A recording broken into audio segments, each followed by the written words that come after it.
Hi friends, Kishore Pakadam Krishna. Very good evening to all. இந்த video பதிவில் நம்ம பார்த்தோன்னா குரூப் 4 எக்ஸாம் படிக்கிறவங்க இல்லை குரூப் 2 எக்ஸாம் டார்கெட்டாக வச்சுருக்கவங்க ஸோ ரெண்டு பேருக்குமான ரொம்ப முக்கியமான ஒரு மகிழ்ச்சியான செய்தியும் கூட. ஆக்சுவலாக ஒரு 2 days முன்னாடியே இந்த இன்ஃபர்மேஷன் உங்களுக்கு வந்திருக்குன்னு நினைக்கிறேன். ஒரு டிஎன்பிசி தரப்புலேருந்து ஒரு அப்டேட் கொடுத்துருப்பாங்க.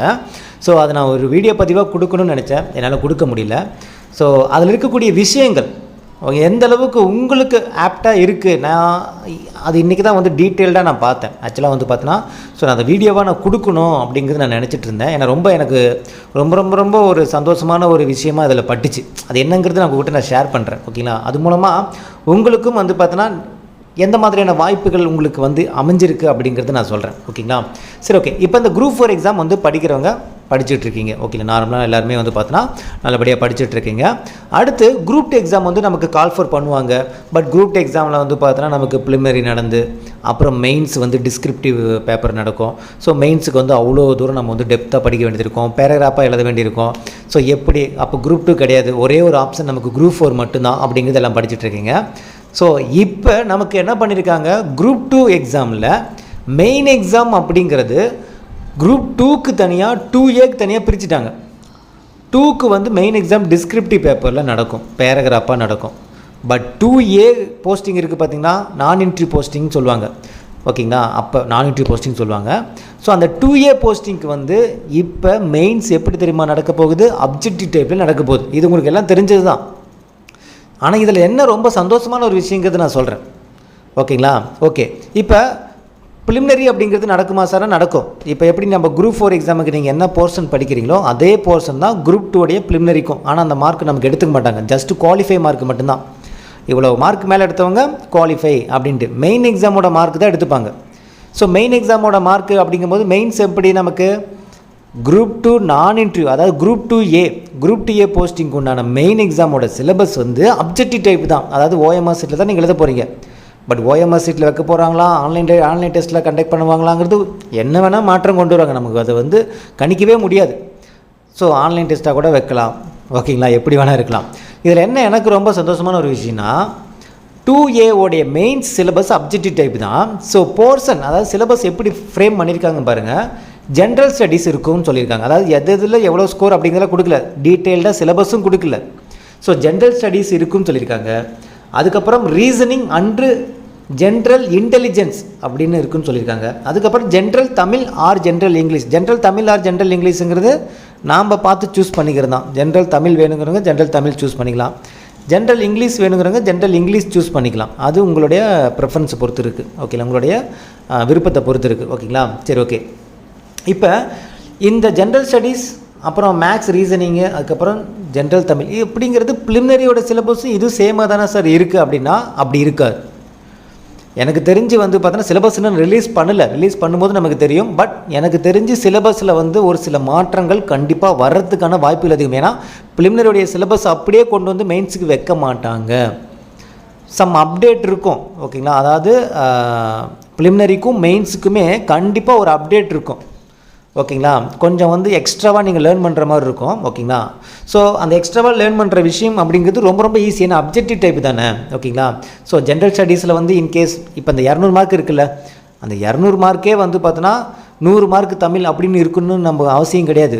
50 மார்க் மட்டும் தமிழ் வைக்கலாம், மேக்ஸ் ஒரு 50 மார்க் வைக்கலாம், ஜிகே 100 மார்க், எப்படி வேணால் வைக்கலாம். மேக்ஸ் 50, தமிழ் ஆர் இங்கிலீஷ் அதில் ஏதோ ஒரு 50, அதுக்கப்புறம் பார்த்தோன்னா ஜென்ரல் ஸ்டடீஸ் ஜிகே 50 அப்படின்னு கூட வைக்கலாம். எப்படி வேணால் நடக்கலாம், ஓகேங்களா? நமக்கு சிலபஸ் விட்டால் தான் தெரியும், பேட்டர்ன் விட்டால் தான் தெரியும். ஆனால் இதில் என்னென்னா மேக்ஸில் பாருங்களேன், ரீசனிங் அண்டு ஜென்ரல் இன்டெலிஜென்ஸ்னு கொடுத்துருப்பாங்க, புரியுதுங்களா? நமக்கு ப்ரிலிமினரியில் பார்த்தோன்னா மென்டல் எபிலிட்டின்னு கொடுத்துருப்பாங்க, லாஜிக்கல் ரீசனிங் அண்டு மென்டல் எபிலிட்டின்னு கொடுத்துருப்பாங்க. ஸோ அதுக்குள்ளே நம்ம இந்த டைம் அவுண்ட் ஒர்க்கு, தனி வெட்டி, கூட்டு வெட்டி இதெல்லாம் நம்ம பார்த்துருப்போம். பட் ரீசனிங் அண்ட் ஜென்ரல் இன்டெலிஜென்ஸுங்கிறது அது ஒரு தனி இது. எஸ்எஸ்சி எக்ஸாமில் சிலபஸ் எஸ்எஸ்சியில் பார்த்தீங்கன்னா இதே ஹெட்டிங் தான் இருக்கும், ரீசனிங் அண்டு ஜென்ரல் இன்டெலிஜென்ஸ்னு கொடுத்துருப்பாங்க. பேங்க் எக்ஸாம்லேயும் ஒரு சில சிலபஸ் இதில் வரும். அதில் டாபிக் எல்லாமே மேக்ஸிமம் பார்த்தோன்னா ரீசனிங் பேஸ் பண்ணி வரும். ஸோ அதில் இப்போ நம்ம ஃபார் எக்ஸாம்பிள் எஸ்எஸ்சி சிஜிஎல் எக்ஸாம்லாம் நடக்கும், அதாவது சென்ட்ரல் கவர்மெண்ட் எக்ஸாம்லாம் நடக்கும் பார்த்தீங்களா.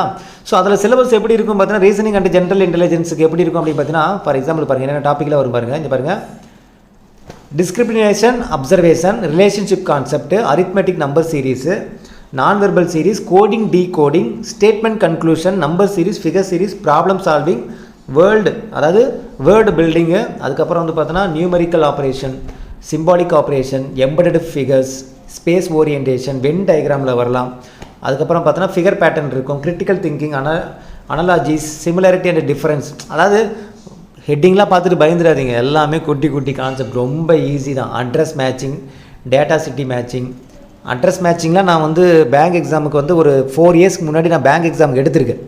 ஸோ எதனால் நான் வந்து ரொம்ப ஹாப்பினா, இதில் இருக்கிற எல்லா ஹெட்டிங்குமே எனக்கு வந்து அத்துப்படி. ஏன்னா ஃபஸ்ட்டு நான் டிஎன்பிசி வரதுக்கு முன்னாடி பேங்கிங்க்கு நான் வந்து கோச்சிங் கொடுத்துட்டு இருந்தேன்.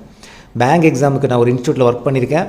நான் நம்மளோட சேனலே வந்து பார்த்தோன்னா ஆரம்பத்தில் கனவு காணுங்கள் தான் நான் ஸ்டார்ட் பண்ணியிருப்பேன். என்னுடைய வீடியோஸ் நீங்கள் போய் பார்த்தீங்கன்னா தெரியும். அதில் பேங்க் எக்ஸாமுக்கு தான் நான் ஃபஸ்ட்டு வந்து பார்த்தோன்னா நான் கிளாஸை எடுக்க வந்தேன். ஏன்னா பேங்க் எக்ஸாமுக்கு ஆல்ரெடி நான் இன்ஸ்டியூட்டில் ஒர்க் பண்ணிக்கிற எக்ஸ்பீரியன்ஸ் இருக்குது எனக்கு மேக்ஸுக்கு. ஓகேங்களா. அதுக்கப்புறம் தான் நான் வந்து டிஎன்பிசிங்கிற ஃபீல்டுக்குள்ளே வந்தேன் நான். ஓகேங்களா. ஸோ அதனால் வந்து எல்லாமே, அதாவது எப்படி கேட்டாலுமே சரி, நமக்கு இதில் வந்து ஈஸியாக என்ன பண்ணலாம், நம்ம ஸ்கோர் பண்ணிடலாம். ஓகேங்களா. எனக்கு அதுதான் ரொம்ப ஒரு அப்பாடா அப்படிங்கிற மாதிரி இருந்துச்சு. மெயின்ஸை விட இந்த அப்ஜெக்டிவ் டைப்பு, டிஸ்கிரிப்டிவ் விட இந்த அப்ஜெக்டிவ் டைப்பில் வர்றது நம்ம நடத்துறது ரொம்ப ரொம்ப ஈஸி. ஸோ அதனால் நீங்கள் மேக்ஸ் நினச்சி நிறைய பேர் இந்த ஒரு மெயின்ஸ் நினச்சி நீங்கள் பயப்படுறீங்களா, அது பயப்படவே தேவையில்லை. கண்டிப்பாக மெயின்ஸில் நல்ல ஸ்கோர் பண்ணலாம். ஏன் சொல்கிறேன்னா, எப்போ ஒரு விஷயத்தை மாற்றம் கொண்டு வராங்களோ அந்த மாற்றத்தில் நிறைய பேர் தடுமாறுவாங்க. அதை நம்ம கரெக்டாக கேப்சர் பண்ணிக்கணும். நான் சொல்கிறது புரியுதுங்களா. இப்போ மெயின்ஸ் வந்து ஒரு மாற்றம் கொண்டு வந்திருக்காங்க, அப்ஜெக்டிவ் டைப்பில் இப்படி இருக்கும் அப்படின்ட்டு. நாம் என்ன பண்ணுவாங்க, அப்ஜெக்டிவ் டைப் அப்படிங்கும்போது மேக்ஸிமம் எல்லாம் என்ன பண்ணுவாங்க, மேக்ஸ் தானே, ஓகே இப்போ நம்ம ப்ரிலிமினரிக்கு படித்த அதே மாதிரி தான் மேக்ஸ் இதுக்கு ப்ரிப்பேர் பண்ணுவாங்க. மெஜாரிட்டி அப்படி தான் பண்ணுவாங்க. பட் அப்படி கொஸ்டின்ஸ் கேட்க மாட்டாங்க. கொஸ்டின்ஸ் வந்து டிஃபர் ஆகும், கொஸ்டின்ஸ் பேட்டர்ன் வேரி ஆகும். ஸோ அப்போ ப்ரிப்பரேஷன் நம்ம வேறு மாதிரி கொண்டு போகணும், ஒவ்வொரு ஹெட்டிங்க்கு தகுந்த மாதிரி கொண்டு போகணும். ஸோ இது எல்லாத்தையுமே ரொம்ப ஈஸியாக நம்ம வந்து கொடுக்க போகிறோம்.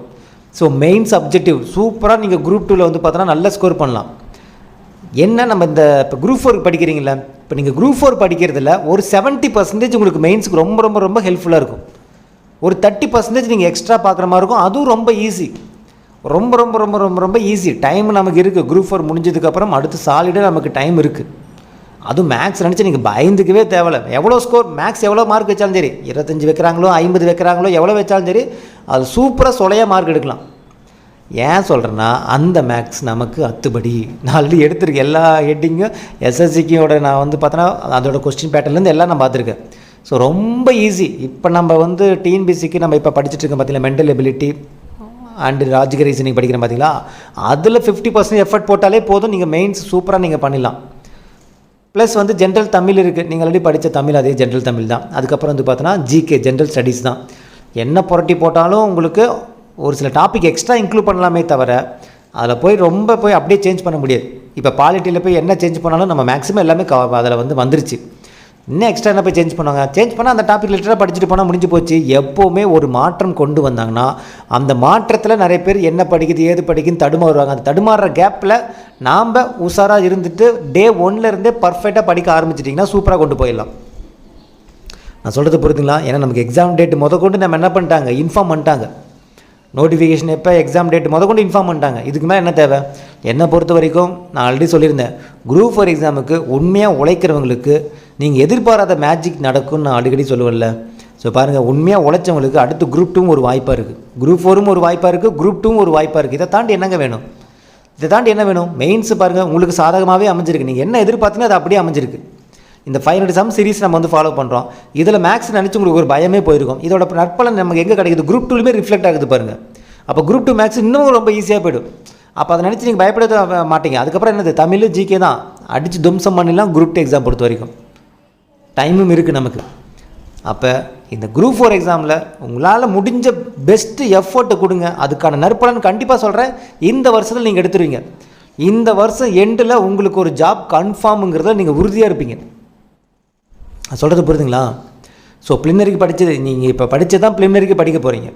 பட் ப்ரிலிமினரி படிக்கும்போது மெயின்ஸுக்கு நம்ம சைட் பை சைடு நம்ம என்ன சிலபஸ் எப்படி வருதுன்னு பார்க்கலாம். சிலபஸ் எப்படி வருது என்ன வருது நம்ம பார்த்துட்டோம்னா சைட் பை சைடு நம்ம அதுக்கு இதுக்கு சேர்ந்து நம்ம என்ன பண்ணலாம், அழகாக ஒர்க் அவுட் பண்ணிட்டு போயிட்டே இருக்கலாம். ரிசல்ட் நான் என்ன சொல்கிறேன்னா, நம்மளுடைய கனவை அச்சீவ் பண்ணுற வரைக்கும் நம்ம ஒரு போர்ஷனில் உட்கார வரைக்கும் நம்மளோட முயற்சி விடவே கூடாது. குரூப் 4 நல்லா பண்ணுங்கள், அடுத்து வரக்கூடிய குரூப் 2 நல்லா பண்ணுங்கள், பார்த்துக்கலாம். எல்லாமே உங்களை சுற்றி இருக்கக்கூடிய அந்த பேட்டர்னில் தான் இருக்குது. நீங்கள் படிச்சுட்டே இருக்கிறதா திரும்ப படிக்க போகிறீங்க, கொஞ்சம் அப்டேட்டடாக படிக்க போகிறீங்க, அவ்வளோதான். நான் சொல்கிறது புரியுதுங்களா? ஸோ எனக்கு ரொம்ப ஹாப்பி. எப்போ சிலபஸ் விடுவாங்க, எப்படி பேட்டர்ன் கொடுப்பாங்கன்னு தெரில. எனக்கு எல்லாமே இப்போ ஜென்ரல் ஸ்டடீஸ் எல்லாமே சேஞ்ச் பண்ணாலும் சரி, இல்லை மேக்ஸ் எப்படி நம்ம சேஞ்ச் பண்ணி எப்படி கொடுத்தாலும் சரி, பட் எனக்கு பெரிய ஹோப் இருக்குது. உங்களுக்கு ஈஸியாக அதில் என்ன பண்ணி நான் உங்களை ஸ்கோர் பண்ண வச்சிடலாம் அப்படிங்கிறதுல. ஏன்னா ஓரளவு நம்ம எல்லாமே நம்ம ப்ரிப்பேர் பண்ணிட்டோம், ஓகேங்களா? இல்லைனாலுமே கற்றுக்கிட்டு உங்களுக்கு ஈஸியாக சொல்லி கொடுத்துருவேன். அதில் வேறு பெரிய விஷயமே கிடையாது. எந்த ஒரு விஷயம் இப்போ ஹிந்தியே 25 மார்க்கு வைக்கிறாங்க அப்படின்னா கூட ஹிந்தி கற்றுக்கிட்டு நான் சொல்லித்தர போகிறேன், அவ்வளோதான், ஓகேங்களா? ஒரு சிறந்த ஆசிரியருக்கான அழகு தான் கஷ்டப்பட்டு கற்றுக்கணும் அந்த ஆசிரியர், அதை மாணவர்களுக்கு ஈஸியாக சொல்லிக் கொடுக்கணும்.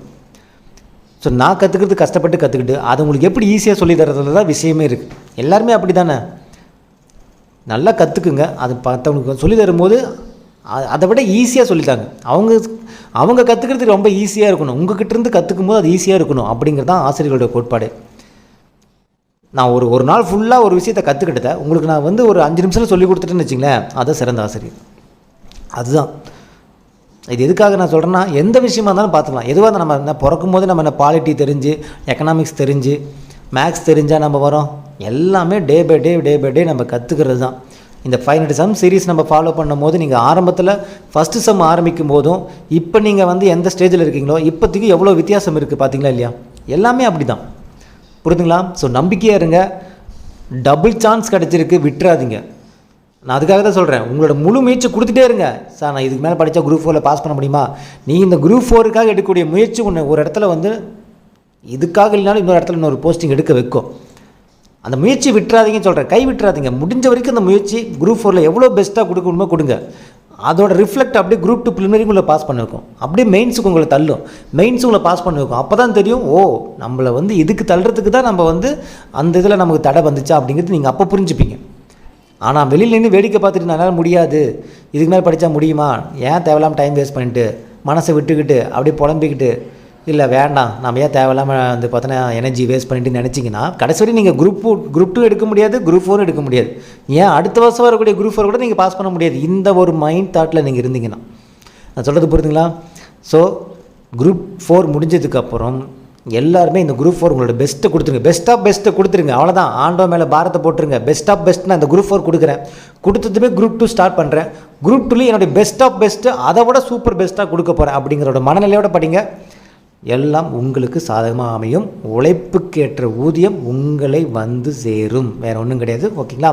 ஓகே, இந்த வீடியோ உங்களுக்கு பிடிச்சிருக்குன்னு நினைக்கிறேன். மீண்டும் அடுத்த ஒரு தகவலுடன் சந்திக்கலாம். இது கிஷோபாகிடம் கிருஷ்ணன். தேங்க்யூ.